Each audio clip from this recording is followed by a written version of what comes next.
Hey, Smoking Spot fans! We're here to tell you about the newest launch from Cannalympics Projects. Over the last year, we've created the Cannabis Aroma Wheel.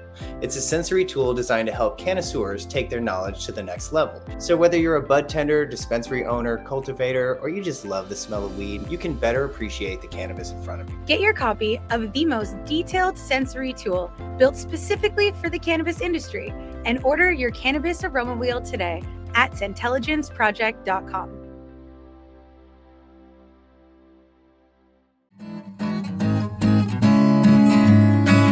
I come out from under the soil in the earth, breaking through the rocks, growing wild and tall till the buds begin to pop. So pack me in a bowl or roll me in a spliff, while you're breaking me down, you can feel your fingers stick. Hey, this is Ryan Heron, cannabis writer and advocate from Portland, Oregon. And hey guys, it's Amanda Breeze. I'm a cannabis strategist and aroma expert based out of Toronto. And we're here today to talk about all the fun stuff around one of our favorite plants, cannabis. And this season, we're diving headfirst into cool jobs in the industry. And we have Jolyn and Alexis today from Blunts and Beans. And they're going to tell us about all the cool shit that they get into. So thank you for showing up today. We really appreciate it.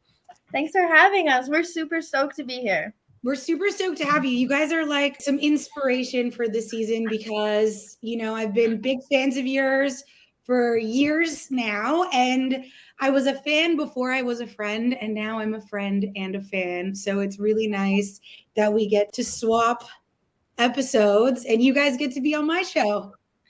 I love that. I think we also have been big fans of yours before we were friends. So the feeling is definitely mutual. We love listening to you guys. And you guys are ripping on a rose blunt right now. What are you guys smoking? It's strawberry starburst. I might have got that wrong. I think it's strawberry starburst. It's good. I mean, that sounds enticing that even if you made it up, I'm like, ooh, I want to smoke some strawberry starburst.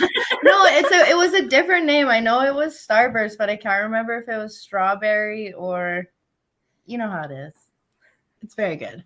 You guys just look really classy. If our listeners could see you, they would just be like, look at those two smoking a literal rose blunt.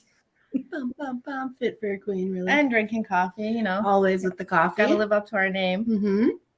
We are also coffee people. Recently, Ryan started learning some new coffee skills at a coffee shop in Portland to up his palates, and that's been kind of new and exciting.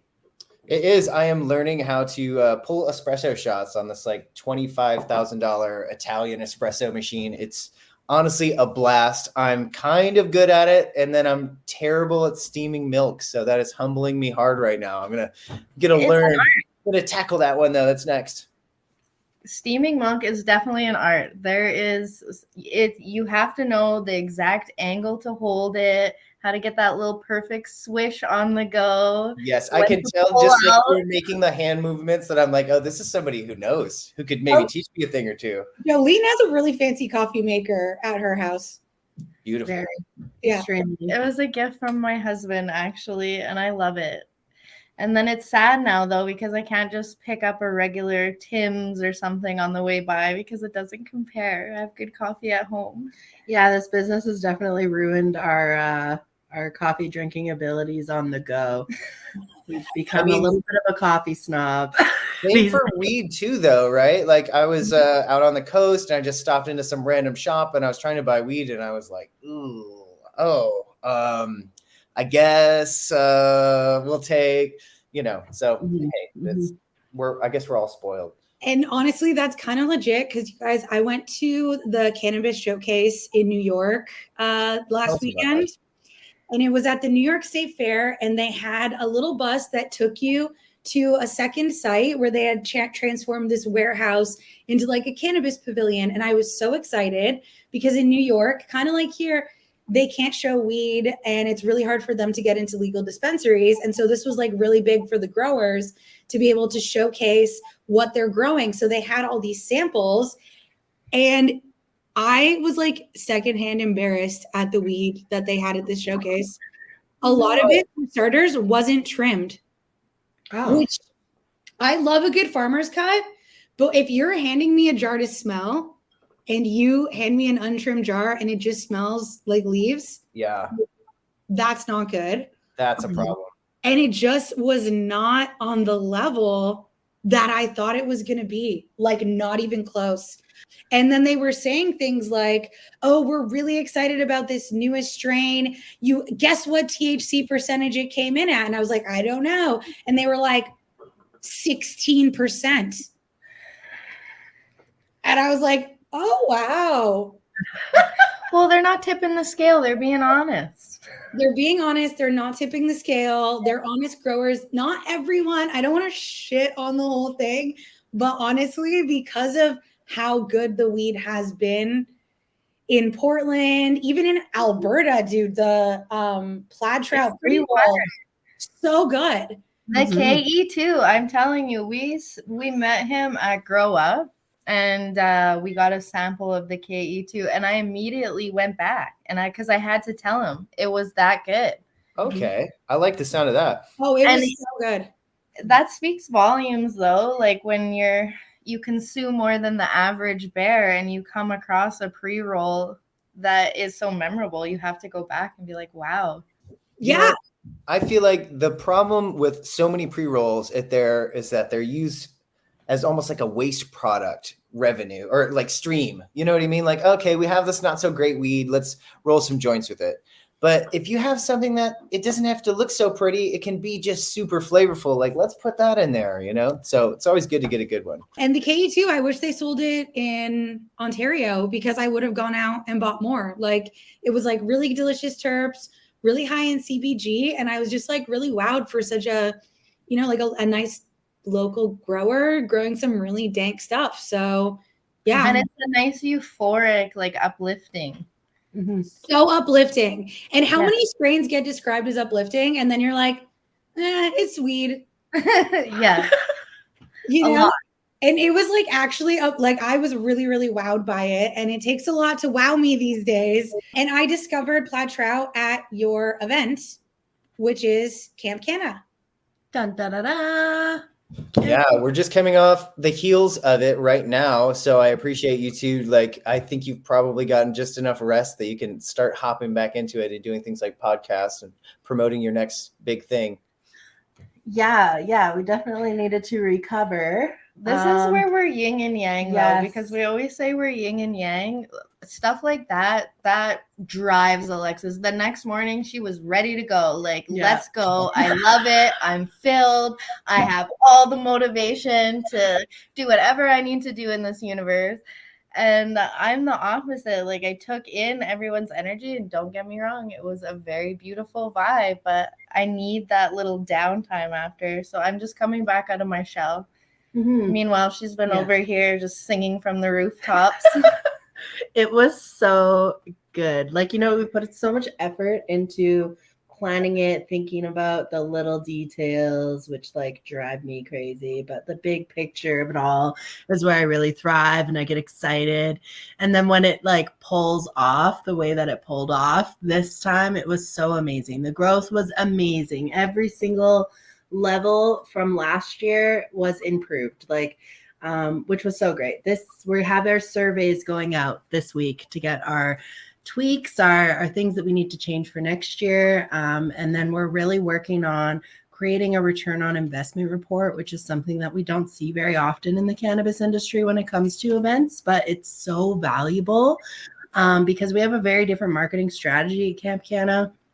We're a consumer-focused event, and the majority of the events in Alberta are very bud tender or business-to-business focused, which unfortunately, due to the legislation we have in Canada, it's really the only way to promote or market legally, unless you are tapping into the advocates of the consumer pyramid, which is kind of our strategy, is to build intimate relationships on the culture and connection between the brands and the actual consumers so that you have people screaming from the mountaintops for you, instead of trying to just be like, this is what I sell, it's this much, you find it here. People are like example, Amanda, all the way from Ontario, screaming from the mountaintops about trout, who literally landed that K2 hit the shelves July 22nd or something. Like it wasn't even that long on the shelves. There's a brand new product. So being able to build that relationship between you and Terry, the guy behind it all, that's where we're going to see the most momentum, especially in this industry where we can't legally build that momentum through traditional platforms like marketing or advertising. The thing that I love about community events like CampCanna, people like the grower himself, Terry, at the event and hear them talk about it is such a vibe. That is also, Amanda, my favorite part about CampCanna, because it's such a vibe to be able to have the industry and the community together like it should be, without that stigma attached that someone felt needed to be written in a policy once upon a time. And the other beautiful thing is having these events and being able to hold them within all the hoops of the legal framework. We can also provide statistics back to the government to show them, like, look at what happens when 200 people get together and just consume cannabis all weekend. So let's jump into that a little more. Can we talk a little bit about like these types of things that you guys are doing to help promote the cannabis community, like these creating statistics, creating reports? Like, what are some of the things you guys are doing behind the scenes?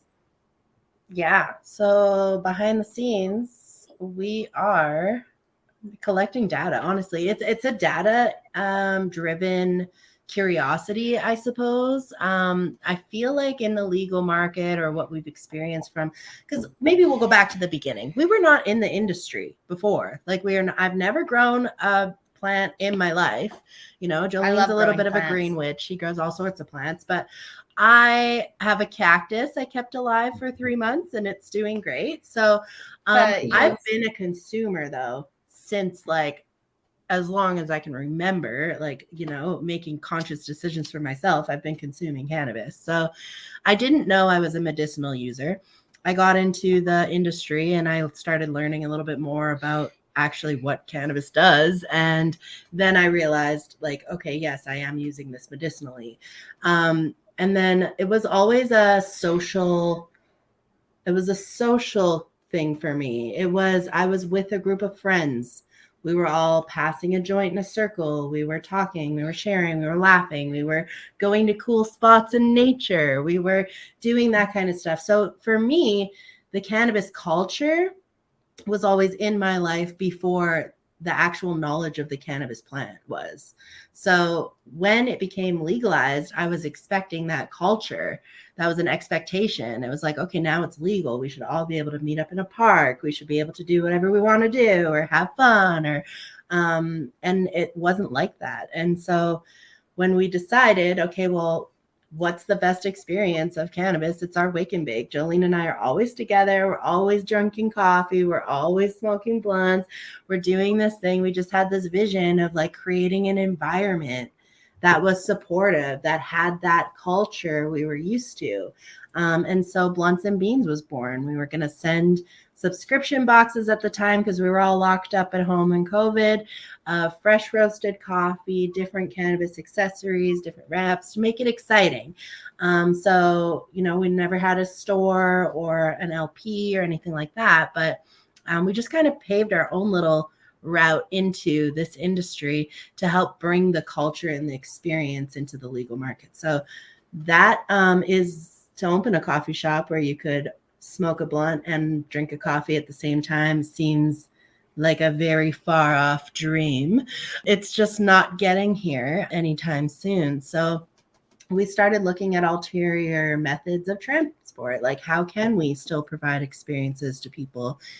And unfortunately, the only legal way to do that right now is in a private setting. So we host CampCanna, and I was hoping CampCanna would eventually just be the megaphone that the government needs to hear from to explain to them that this is so necessary and positive and harmonious, and it's not what people think it is because they have that stigma attached to them. We are able to provide dignified consumption to consumers and have it not be a risk to youth or safety or anything like that. And so when we started hosting CampCanna, which was supposed to be this environment. We just started collecting the data from it. What kind of incidents did we have? This year we had more incidents than last year. We had two first aid incidents this year. Somebody tripped and fell in our slow pitch game and skinned their knee, and the other skinned their hand. Oh no. I mean, you're playing 200 baseball. people at an event. Show me a single event that has that, so it's just kind of like, how can we create the data and explain to the legal market why the culture is so important? How can we create a report, a return on investment report, to just kind of educate brands on why it's important to invest in the consumer market? These are the people that ask for your products in the stores. And any store manager that has 10 customers come in asking for the KE2 is going to call Terry Trout and be like, hey, I need the KE2 in my store. That's how we need to do it, right? So basically that's what we've been focusing on in the background, but also parallel getting at the government as well to kind of make them understand that this is responsible. This is the next steps that we have to take. Baseball's more dangerous than cannabis at this point. That's our statistics, guys. And they let them drink. Like, I've never been to a slow pitch tournament where they weren't all drinking. That is really true, though. Usually it is a drinking game for sure. Yeah. People are drinking beers. There was none of that at CampCanna. Yeah. And there was still a little fumble. Bevies. Yeah, of course. The infused bevs, lots of coffee. That's amazing. Like that was a lot of people in a small place, and nothing really happened. And yet the government thinks these are, dangerous events that can't happen in the legal market. And it's like you said, when things were first legalized, I think everyone across the board thought, oh, we'll be able to drink coffee and smoke a blunt. Like, it's legal. We can go to a bar, we can do all these things. And yet after all these years, that still hasn't unfolded. And it's the same here as it is there, as it is in the States, in Portland, where Ryan is. It's really interesting. Everyone kind of seems like it's going to happen. It's destined to happen. Just yesterday, I visited a new dispensary that had an entire space next to it that was like outdoor fire pits and places to hang out. It was like a really generous sized patio, just completely shut down because they're just waiting for something to happen. And I think we all feel like a little impatient by now that we have cannabis, but not social use, which effectively, especially in the States, really limits where you can legally smoke. And it does things like push people further onto the streets and places like I hear in New York that because you can smoke anywhere you can smoke a cigarette, it's actually pretty inconvenient for people who live in apartment buildings and have people like smoking downstairs all day, every day. So, even someone like me who's like open to smoking in all the places recognizes like, hey, it is good to have some spots where we could go, like a Blunts and Bean coffee shop, where I can, even if I can't buy cannabis there, if I can just consume it and have a coffee, and then maybe there's some kind of specifications on how much open air there is or filtration or whatever we need to do to make everyone happy. Like, why isn't that just a thing already? It seems like such an easy win. I feel like it's a real injustice that we didn't look at the consumers.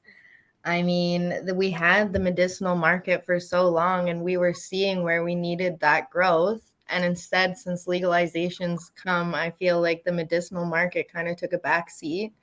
I mean, hopefully over in Nova Scotia, we're going to see some government help when it comes to prescriptions, but we don't know. And at the same time, like Alexis said, the consumers, they get excited. People come to Canada to come see you. They want to have these cannabis experiences, but they don't know where to go to have them because it really seems like a back alley, a private property. I'm visiting. I don't know anyone. And this is our chance, because when you look at the prohibition of alcohol, they thought of that. They thought right away, well, we need somewhere for these people to go. Bars were there. We had establishments where people could step into and feel safe to just be themselves. And that's one thing I'm really proud of about CampCanna, is not just that we can consume everywhere on site, but that you're free to be your unique self and just live how you're meant to live, however that looks for you, as long as you're not hurting anyone else. Or tripping. You know, I think it's cool. Cannabis has always attracted that kind of mindset, right? Just kind of be whoever you need to be. Let's be a little more relaxed about things. So do you feel like your events are attracting more legacy consumers or more folks that are just new to cannabis now that it's legal? We are doing our best to create a space where the legal market is allowed to market. That's our main goal here, is that we want the recreational market to survive. Every single person that consumes cannabis consumes medicinally, whether they know it or not. But unfortunately, we are not able to educate them in the places that are governed today. My grandfather, I talk about him a lot. He's like not into cannabis. This is not his vibe. And it never was, but he had some back pain. He was having trouble sleeping, and he allowed me to tell him to go get a medical cannabis license. So then he got it, but he got it in bud form. And what's he supposed to do with it? He's never smoked a cigarette in his life. Like, this isn't something he wants to do. But there was nowhere for him to get education on how to create medicine out of this plant in a bud form. And so really, it's like we have a lot of new consumers. Alberta has the highest per capita when it comes to consumers in Canada. The majority of our new consumers here are actually seniors. And it makes me like kind of sad knowing that a senior that maybe grew up in this war on drugs era is now like opening their mind and giving cannabis a chance to like cure or help with some of their ailments. And they have no education and they have no safe space for that first experience. And if you overconsume as a senior, you become a fall risk. So where is the interest in public health when it comes to cannabis in our recreational market, period?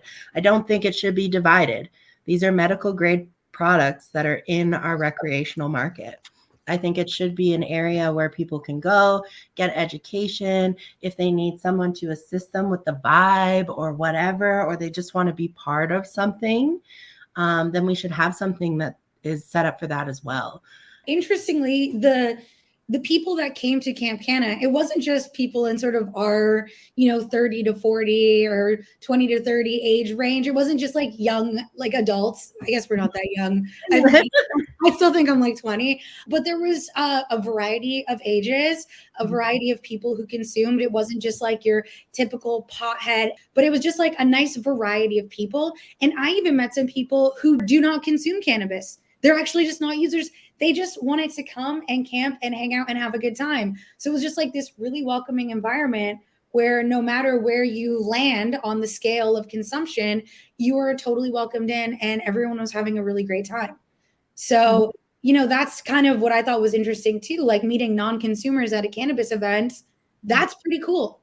Yeah. It is. And those are the people that we honestly need screaming from the rooftops for the cannabis industry, because when you're in it, you could scream all day and they're going to be like, yeah, we know you love it. It's okay. Sit down.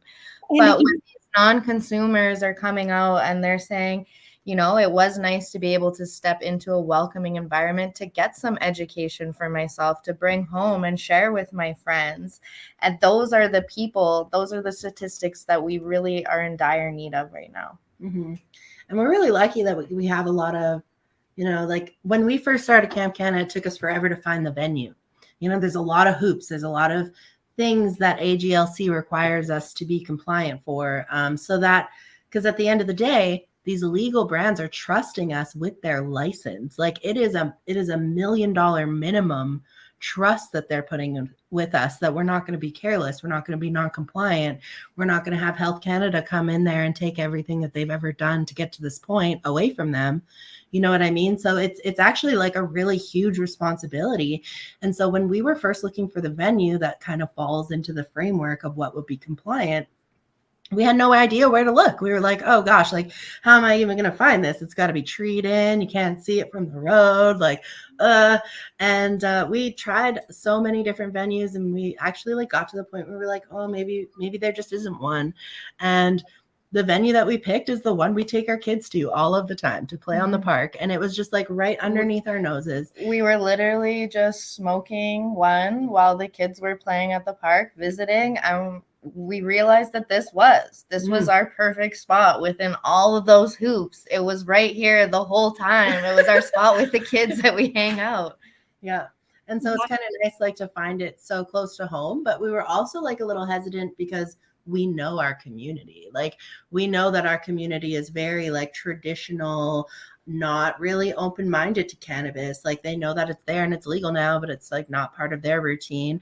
I do believe one of the places told me that they were very straight-laced was the words that they used. And I was like, I'm so sorry. I don't know what that means. Could you explain? But like that's just was their mentality. And now we're seeing a change, like with our second year of CampCanna, like the local gas station appreciates us. The MLA is appreciative of us bringing international out of province travelers to our community. Even our local board, before, like I said, they're very anti-cannabis.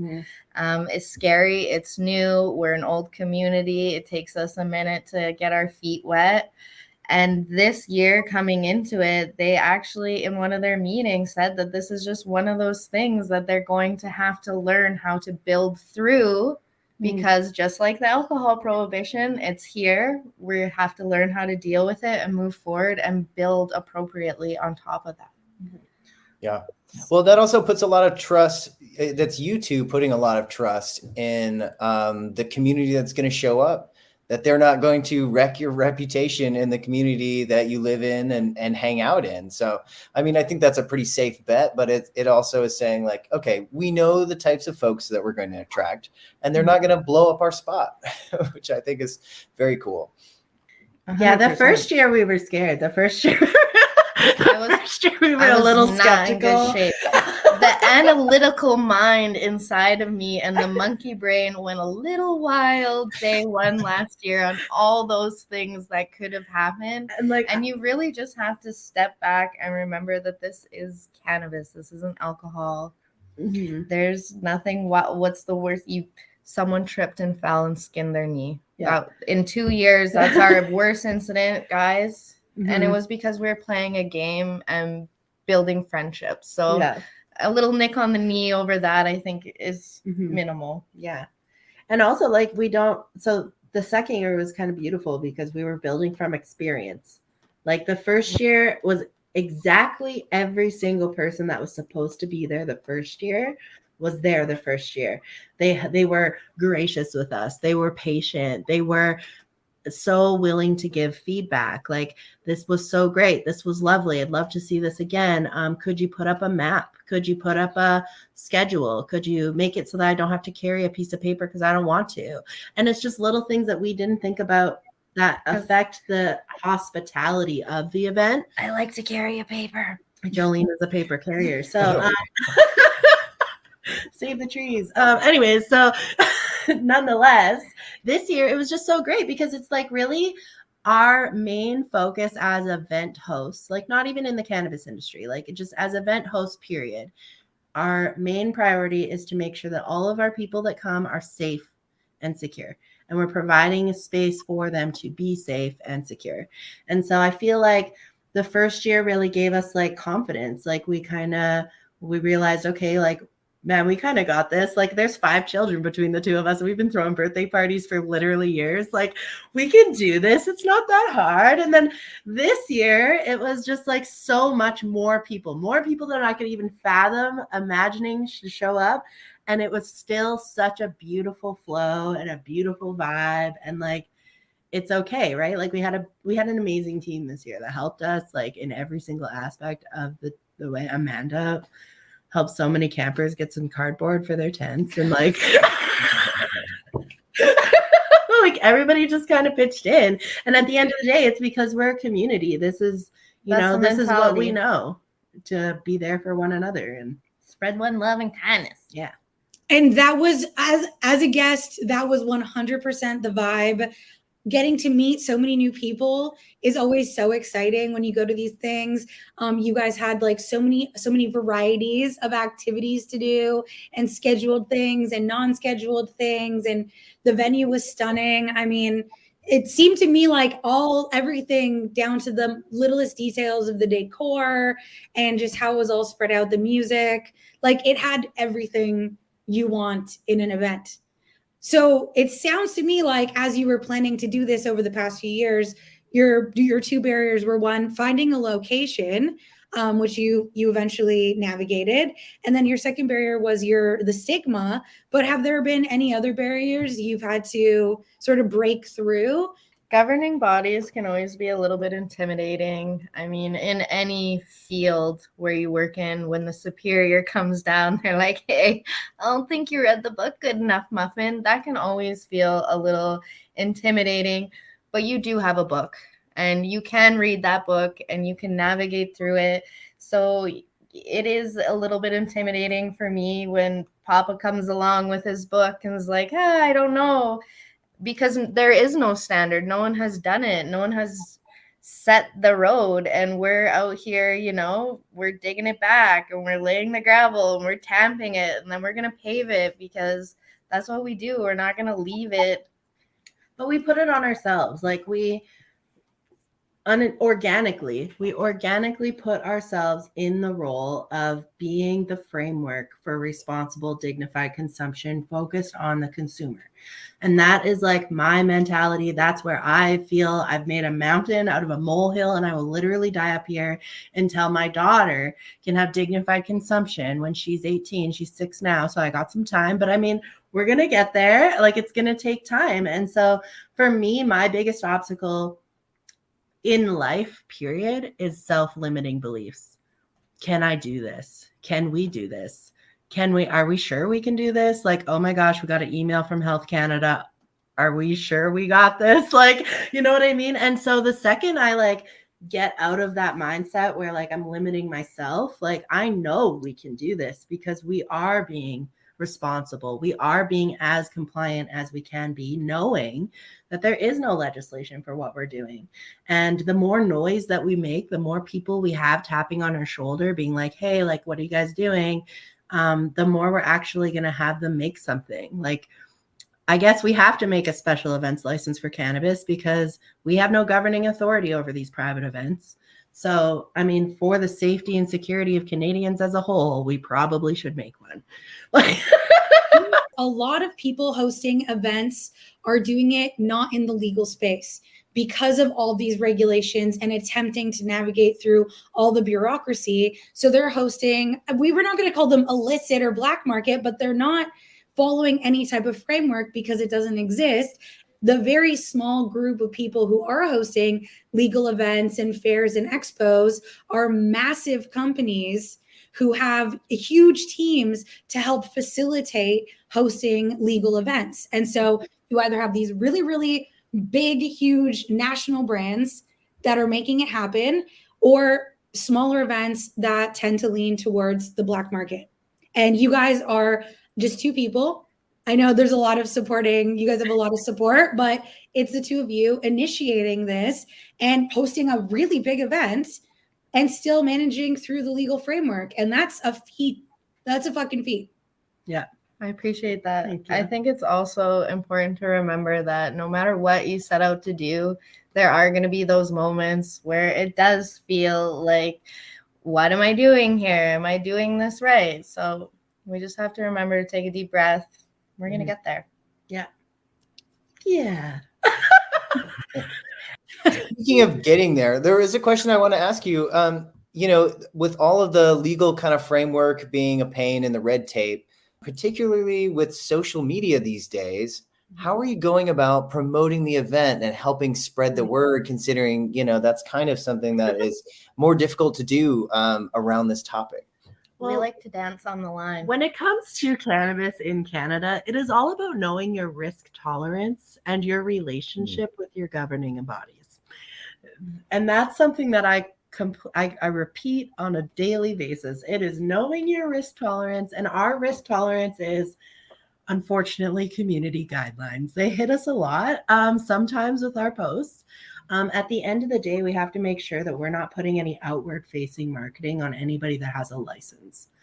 But our community is so supportive. We are literally so blessed to have, like I said, all the people that needed to show up on year one showed up. They showed up and then they screamed from the mountaintops. And then we had 138% more people there the next year. And those people had an excellent time, because you can't just grow and have your level of experience not grow too. You have to make sure that they organically grow together, or else you're not going to have that screaming positive from the mountaintops for you. It's going to be more, like mixed reviews. Maybe we're not going, oh, turns out there's something else that weekend. You know what I mean? So it's just kind of like, we're so lucky that we keep attracting all of the right people to the event, and then they keep spreading the word for us. The majority of the people that bought tickets this year heard from friends. That was 75% of the people heard from friends. We do post things on social media. We have to be very careful. I'm pretty sure we're shadow banned right now on Instagram, On story everything. of our lives. But we're also lucky with our Blunts and Beans page, because like if we do get a little bit on the line, or they're like, then we just like make a quick coffee video or something. Just kidding. We sell coffee. And then it kind of just brings us back to the good. Yeah, it was really just getting good at dancing on the line, like, and knowing your risk tolerance. And we decided when it comes to some things, like, we always make sure that what we put out isn't too crazy. We do have children, after all, that are going to find it one day when we're old. And there's nothing illegal about promoting a camping event. I can promote a camping event all day long. I can do that. It's fine. There is something illicit from licensed people about promoting cannabis as a certain lifestyle or fun or glamorous. But unfortunately, again, Health Canada has not created a license for me. I don't have one. I can't get it. So unfortunately, there's no governing authority over me.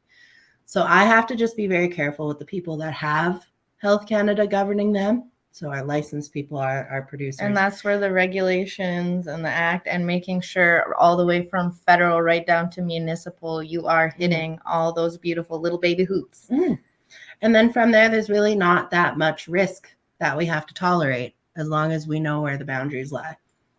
That's a very good point. And also, like, this is what we were talking about last week. It's tough to find opportunities right now in the cannabis industry because of retail focus being the only really place people can find work is in, dispensary or sales. Being able to operate within a legal framework, but in this gray area. And the only reason it's gray is because they haven't put forth the laws and the words to explain when it doesn't become gray anymore. The event licensing, that just doesn't exist. So it's defaulted into this gray area. It is possible to host an amazing weekend or an event that's cannabis centric, that you can promote in your own way, still in the gray, but completely following the law to a T and not making anyone liable. And it really just comes down to research. Like, props to Jolyn. She likes to read things, and especially government documents. I could not be bothered. So she finds the information, and then she arms my little toolkit and then sends me out into the world. And it just kind of works good for us. So I feel like I'm a master objection handler. If that was a job title, that would be it. And so just knowing where the line is, knowing the rules right down to the municipal, provincial, federal. There's 3 levels that you need to actually know. And then once you have compiled, and you meet people along the way, like we have a really great contact at AGLC. She will answer any question that I call her. Hey, we're thinking about doing this. What do you think about that? Oh, well, I mean, if you did that, you could possibly be interpreted as breaking this. But if we alter it this way, you can for sure have that. Because what I wanted was cannabis to be for sale at CampCanna. Well, unfortunately, you can't have that at AGLC. They won't like it unless it's an AGLC approved delivery service, in which you totally can. So, which for those of you who don't know, AGLC is Alberta's provincial governing body. Right. Sorry to cut you off there. That's all right. I just figured there might be someone lost out there. We have a lot of Americans that like your podcast too. So thank you. So really, you just gotta, it's a lot of research and then knowing your facts. But, you know, there's people can reach out to us, and they do reach out to us a lot throughout the year asking like, hey, how are you guys doing this? And we have no problem helping, because the more people we have making the noise, the more likely the government is to do the thing we want them to do, which is make a lot of sense. So Jolene, when you're doing this research, like what types of things are you looking for that help you guys to facilitate these events? Well, little backstory. So I come from like a quality control analytical background. I mean, I had a head shop pre-legalization, so I've been around. I've had my medicinal card since they first came out. And so I kind of just take it as a consumer, but a mother, but I need this safety at the same time. And I'm just exploring, like, what does it look like in the US in different states? Because unfortunately, there are a lot of illegal venues that are up and about, and they're beautiful. And some of them, they take safety to a whole new level. And I love finding those little gems out there, because they have stats on what kind of ventilation you need to be having in your building and how much air you got to be then pumping back into it to have a nice free-flowing air and not overwhelm people when they step into your establishment. We're like breaking down the act and the regulation to see where in there we can have a foot to stand on and grow, and what they need us to provide them. And it always comes back to stats. And that's what they say. If you don't have stats to back, what do you got? So here we are. We're collecting our stats then. We've done our research. We know what it could look like. We know that there's safety regs out there that we can pull from. Let's light some more candles. Let's pull from the ones that are already lit. Let's not go around snuffing everyone's candles out. And so often that's all the framework we need to establish it, is someone educated who has a little bit of data to work from that's reliable, saying, okay, hey, this seems to work. How about we suggest this? And a lot of times that's what ends up being made into law anyway. So I really appreciate the work you two are putting in to develop that framework. Thanks. Tell us we're not going to take a compliment without we both Somebody's got to do that. Kindness. No, we're celebrating you. You guys are doing an amazing job. Like, just, it's so cool to hear all of the back end and all the stuff you guys did to get to where you are. And also that you're normal people who just also love weed, and you're facilitating these opportunities. I mean, you had a lot of vendors at the event too, and the vendors were larger brands as well as the glass makers and artists and other podcasters and content creators. Like, there was a really nice variety of people who work in the industry sharing what they do with other people who enjoy cannabis. Mm-hmm. Yeah, it really comes down to like creating an environment where people can build an intimate bond with the community. So whether you are a consumer or an industry leader or whatever you are, wherever you fit in the scale, it's just a place for us to build an intimate bond. Because at the end of the day, right now, unfortunately, there's very little loyalty, I find, when it comes to cannabis, like especially when you're going into a store. There's so many options, and if you don't know what to do or which brand or anything about them other than the words on the screen and the prices at the end, you're going to ask your bud tender. And your bud tender probably is loyal to brands that pay to play. Unfortunately, that's the realistic side of it. There are great bud tenders out there that give really good education, like as much education as they can legally, because their hands are still bound too. They're not legally allowed to educate you on any medicinal properties of the plant, or some people really don't even want to know how it's extracted or what is in the honeydew boba from general admission. I'm still wondering. Nobody knows. But anyways, or what hiding and lurking in that right? distillate that they put on there. A lot of people don't understand that, but we can't have those conversations in an educated setting. But if you think back to pre-legalization, loyalty was everything. You had a guy You had a guy that you got it from, or girl, like you had someone, and that person is who you got it from, because they always had the best stuff, and they would bring it in and they would explain it. You probably like smell a different kind, like, you know what I mean? Like that was the culture of it, was having a loyal person that you would go to, and you were so loyal, in fact, that they could continue operating business even though it wasn't legal to do so. And so we have brands today that are barely making it by, but they're creating amazing products, but there is nowhere for them to get that loyalty from the customer, because there's not an environment for them to build the relationship other than their name on a board and the price on the end. And maybe the bud tender's like, hey, have you tried this one? And that is so true, because having done activations at dispensaries with big national brands, we would offer prizes to the bud tender that sold the most of our products that day, you know, or there's incentives to have the high sales, and those brands have the money to send out reps, to have all that marketing, to put banners in the stores. And these are the big brands. It's not the little people that are visiting every dispensary and offering these incentives to the bud tenders to promote their products. They're just having to go on their own merits. And it's hard to break into the market that way. Yeah, I imagine brands are pretty stoked to work with you and get a chance to connect with consumers kind of one-on-one. Yeah, I guess it was different this year. That was another area where we saw a lot of growth. Like last year, they were nervous. Last year they were real nervous. It was a dream. You had to sell them on our dream. Well, and you got to think about what they're putting on the table. Like there's no funding in Canada for cannabis. So if you're going to have an LP, like let's say you open a micro, that's minimum $1 million. Where'd you get the money from? If it wasn't sitting in your bank account, you put your house on the line for it. You put everything you own on the line for it. And I'm coming in being like, hey, I know nobody's saying it's legal. Nobody's saying it's not. What do you think about gambling your license with me? Like at the end of the day, that's what it was the first year. It was, hey, I have this idea. We're going to do our best to keep it compliant, but there's no guarantee. Do you want to trust us or not? And then so we proved ourselves the first year. The second year, we really positioned ourselves to be advocates for cannabis tourism, education for the consumer.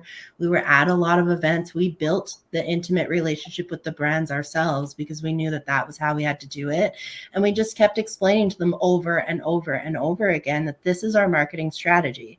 We want to create brand loyalty. We want to create brand awareness. We want to have consumers know and are educated on, why do you do it this way?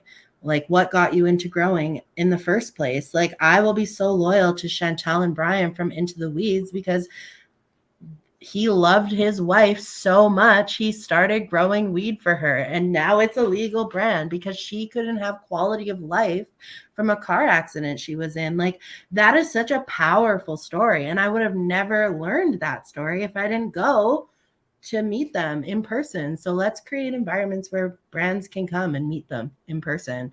Some people are across the country, they don't get to come here and meet some small town Albertans, but it's just so important and powerful. And I think that that's kind of like how the industry is going to stay alive, because if we don't have any promotions or marketing, we're eventually going to reach our peak. And there's so many new products that people don't even know about. Like I didn't even know what CBG was until a couple months ago. And I've been consuming for over a decade. And it's just like, how are we going to know if we don't have this space for them? So even CBN, a lot of people don't know about CBN. Like that's the night one, right? Yeah. That's the bedtime one. Yeah. Okay. CB night. Man, I made a reel yesterday. I was so nervous. I put CBG in it and I was like, yeah, this is great for the day. And immediately my head was like, is it though? I don't know for sure. We better look that up. Was that your bruschetta that you were making? Bruschetta, yes. Bruschetta. I saw the video on your socials. I love y'all's social media. It's so fun. Let's do a little shout out to your socials so people know where they can find you. I mean, I'm surprised she didn't plug us a second ago when she brought up High Par, because we wouldn't have known about that if people didn't check us out on YouTube at Blunts and Beans. So find that baby there. Yeah. But we're on most social media platforms at Blunts and Beans. You can find us on Facebook, Instagram, TikTok. We're not really tweeters. No, we don't tweet. I'm not good at tweeting. I'm not a big fan of birds. I like birds, but I prefer to listen to the ones in nature. Also, I don't have much to say. We joined Threads. Like, I don't know what to say on there. Threads is done anyway, so don't invest too much energy into that. You can also find us online at bluntsandsbeans.ca or campcanna.ca. Yeah. And if you go on campcanna.ca, even in our off season, we have all of our amazing partners and vendors websites linked on there. So if you didn't get an opportunity to build a relationship with them, or if you hear from somebody at CampCanna telling you how amazing Trout KE2 is, you can go on our website and find it for yourself and read up on them and learn their stories. And just do the quick click. That's sweet. And so this season of The Smoking Spot is inspiration for all of us out there who are trying to navigate.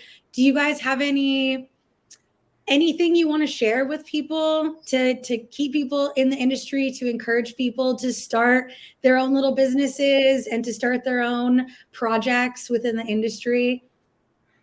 Your story is going to be the next generation survival guide in this industry. And that is so applicable to every single role in the cannabis industry today, even if you're making it up as you go, because this is so new. We are the first generation of legal parents. We are the first generation of legal cannabis. And so really just keeping track of your story, no matter how hard or discouraging or how dangerous or whatever you think it looks like in your brain, it's going to be the success story eventually. And it's going to create a guide for somebody else down the line on how they can do this too. How can I provide dignified consumption? You know what I mean? It's just going to be laid out in a nice little path. So you just got to start one foot in front of the other, little guy. Even toddlers get somewhere one day, and they got pretty little steps, but just got to keep moving forward. There's always going to be moments where it feels heavy or your shoes get a little muddy and it may be hard to take that next step, but it'll all work out. It's not always about the beauty. We can't have light without dark. So just keep chugging along, little muffins. Put that on a t-shirt. No, I'm so happy that we had you two on. I think it was the perfect example of people with the right attitudes, creating their own thing, you know, from the confidence of like, hey, we threw some birthday parties and we nailed those. Like, let's scale it up. Let's blow this thing out. And it really, I think it's going to resonate with a lot of people that one of the most difficult things you had to deal with was just your own self-limiting beliefs. So I love it, Brian. Also, I love that you threw it back to the birthday party, because most people think of like 8 people, but when we have a birthday party, it's like 40 to 50. That is my nightmare, by the way. So hats off to you. There's a reason that the pros are throwing the events. Thank you. Also, hey, while we have you guys here, you know, last week I told Ryan about how good I did in the Cannalympics. He killed it. In fact, we almost had to rewrite one of the rounds because people were having a hard time, and then Amanda came up in the middle of the heat and the rest of the contestants watched her and copied her, and then they were still like a couple seconds behind her, but their times were like drastically cut in half. Yeah, it was like because they watched the mess seconds, that come through. 10 seconds, 4 seconds, 4.8 seconds. Amanda just killed it. She was the person before her was 13 seconds. Let's paint the picture. So there Amanda was in a hurricane simulator, okay, that we crafted on our own. Well, with the help of the husbands. But yeah, I could show you. Anyway, so there she was in it. Everybody was all nervous. Amanda goes in there. I'm on the megaphone. She lights joints on freight trains, everybody. This should be easy for her. 4.8 seconds. People's minds were blown. They were like, how did she do this? I literally seen someone spit their drink. It was crowd favorite. Everybody wanted Amanda to win. They were like so rooting for her because she, like, first off, the first round, she like rolls a joint and like 0.1 seconds. Like literally like the fastest I've ever seen anybody roll. She rolled it in between her lips as she was licking it. Like it was the fastest shit I've ever seen. Her mouth is just a joint machine. Anyway, so then she's like, and she only fucking didn't win because she's allergic to pineapples and she had to build her own smoking device and she chose the pineapple to build a bong out of. And so there she was having an allergic reaction for the rest of the weekend. We should have wrote up an incident report on that. The third injury. Yeah. Mm-hmm. Yeah. I'm still hoping there's a clip where she's like, I'm allergic to this. Why did I pick it? And then she's spitting fucking pineapple on the crowd. Dude, that was actually so brutal. But I still have my lighter. So this is my unofficial trophy for coming in third place. I'm really proud of this. I earned it. Nice. I see. I told you no one was going to steal it with that fancy lighter case. And I think the Cannalympics is such a genius idea that I cannot wait till next year to see what you really throw down and if Amanda can still hang with the pros. Oh, I'm coming in first next year, baby. I'm taking no doubt. gold. I wish I got a little third place like participation medal, but I did get the pretty cool bandana. So that was pretty exciting. And I will just add that that's one of my favorite things was that the Cannalympics was just like this hilarious event of challenges, perfect for stoners, but it wasn't about smoking weed. It was all things related to weed, like lighting a joint in a hurricane and smelling it, and absolutely the highlight of my summer. And coming to CampCanna, I talk to everyone. I'm a little social butterfly. I'm mixing and mingling with everyone. And I met a lot of people that said they came last year. I met a lot of people that said exactly like what y'all were just saying. They heard about it from people that came last year. And everyone I talked to said, we're coming back next year. And that includes me. It was so fun. Just so fun. Oh, my heart. It was so fun. I love the Cannalympics. We've been playing it for years, so we got rounds and rounds yet to release out of the vault.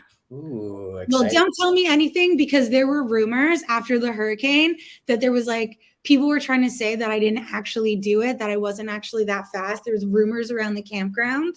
Yeah, obviously they weren't standing next to the glass window. I'd rather those rumors than them bitching about the saran wrap, but I totally get it. No, it was all about that. And I was like tying back my hair. Yeah, I got really serious about it. I was aiming for the gold. Sure Tyler's still having arm pump from his saran wrap. You guys are some of the funnest people. I'm so happy that I got to experience the Alberta cannabis scene. It's thriving. And it's not the place you would think of to go to for tourism or for one of the best pre-rolls I've ever had. And yet there it is happening in Alberta. So did you just say you had the best hot dog you've ever had in Alberta? Pre-rolls? Although me and Ryan have been known to call pre-rolls the hot dogs of the weed world. I know. Ever since you said that when you're here, I've been dying over it. And anytime someone brings up a pre-roll, I'm like, oh, you got a hot dog, eh? You just don't know what's in them. Well, I hope that catches on. That'll be a thing that we're leaving as a legacy for the next generation. If there's anything we need to promote or send people our way, I think we're easy to find. Honestly, I love listening to you guys. I'm not even just saying that because like I'm best friends with you, even though you don't know it, Ryan. I listen to you all the time. But... I love the parasocial relationships. We're hanging I love hard. that your face matches your voice. Because they'll have you know, I didn't know what you looked like until today. Oh, I love that. And it always throws me for a loop anytime I see somebody. I'm like, I've listened to you for 3 years, and that's not what I was picturing. Thank you both for being on. I super appreciate it. I think this is a great way to kick off our cool jobs in the industry, and especially for you two who are blazing your own path. I think it's really exciting and encouraging and hopefully inspirational to some folks who are tuning in. Well, I can't wait to listen to it. Well, we'll promote the hell out of it and we'll tag you guys all in it. If people need to find you, I think you already said you're Blunts and Beans on all the social stuff. So look there. Cool. Well, I'm going to leave this meeting with you guys to go listen to your first episode on Spotify. boy. Nice. So big thanks to Alexis and Jolyn from CampCanna and Blunts and Beans. This is Amanda and Ryan. You can find us at the .smoking spot on Instagram and anywhere you listen to your podcasts. Cool. We'll be here next week with more cannabis stuff. So tune in. Said no matter what kind of pain and anguish life may bring you, oh, smoke it up, hold it down, and don't ever stop. Well, you can always find your smoking spot. Yeah, you can always find your smoking spot.